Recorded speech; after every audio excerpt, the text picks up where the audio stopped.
અમદાવાદના સુભાષ બ્રિજના ડિમોલિશનને લઈને મહત્વના સમાચાર સામે આવી રહ્યા છે। સુભાષ બ્રિજને સંપૂર્ણ તોડી પાડવાનો આજે નિર્ણય લેવાઈ શકે છે। મ્યુનિસિપલ કમિશનર સુભાષ બ્રિજના ડિમોલિશન મુદ્દે બેઠક કરશે। કન્સલ્ટન્ટના બ્રિજને તોડવાના અભિપ્રાય બાદ પિલ્લર પણ તોડવામાં આવશે।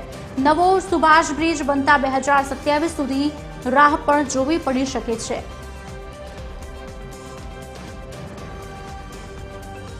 ના 60 વર્ષ જૂના સુભાષ બ્રિજને હાલના તબક્કે જે આપ સ્થિતિ જોઈ રહ્યા છો તે તૂટી ગયા જેવી જે સ્થિતિ છે અને ખંડેર હાલતમાં જે બ્રિજ હતો અને આકસ્મિક ઘટનાઓ બને તે પ્રમાણેનો બ્રિજ હતો અને પરિણામે તેને સૌપ્રથમ અગાઉની સમયની જો વાત કરીએ તો તેને મરામત કરવા માટેનો નિર્ણય કોર્પોરેશન દ્વારા લેવામાં આવ્યો હતો। પરંતુ અત્યારની જે સ્થિતિ છે, જે બ્રિજની સ્થિતિ છે તે ગડરમાં પણ તિરાડો પડી ગઈ છે અને સ્પાનમાં જે તિરાડો પડી ગઈ છે અને તેના કારણે આ બ્રિજ બહુ ગંભીર હાલતમાં રહે એ પ્રમાણેની પરિસ્થિતિ હતી અને પરિણામે હવે તેનું સંપૂર્ણ રીતે તેને તોડી નાખવામાં આવે તે પ્રમાણેની પરિસ્થિતિ થાય એવા સંજોગો સર્જાયા છે। પરિણામે કોર્પોરેશન દ્વારા જે નિર્ણય લેવામાં આવે તેના સંદર્ભમાં સુભાષ બ્રિજને નવો બનાવવામાં આવે તે પ્રમાણેનો નિર્ણય લેવાય એવી શક્યતા વધારે છે।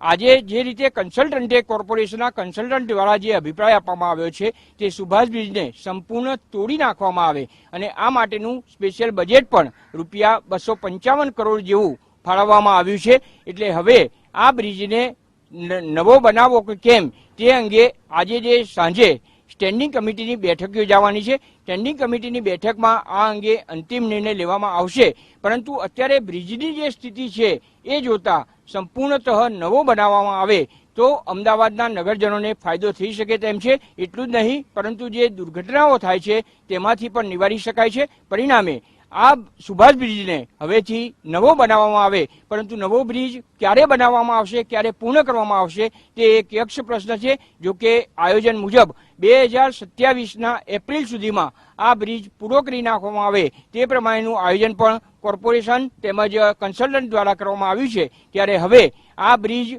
સંપૂર્ણતઃ નવો થશે અને ક્યાં સુધીમાં થશે તે એક યક્ષ પ્રશ્ન છે। ત્યારે ત્યાં સુધી આપણે રાહ જોવી જ રહી। કેમેરામેન નીતિન બગડા સાથે અરુણ શાહ, TV13 ન્યૂઝ, અમદાવાદ।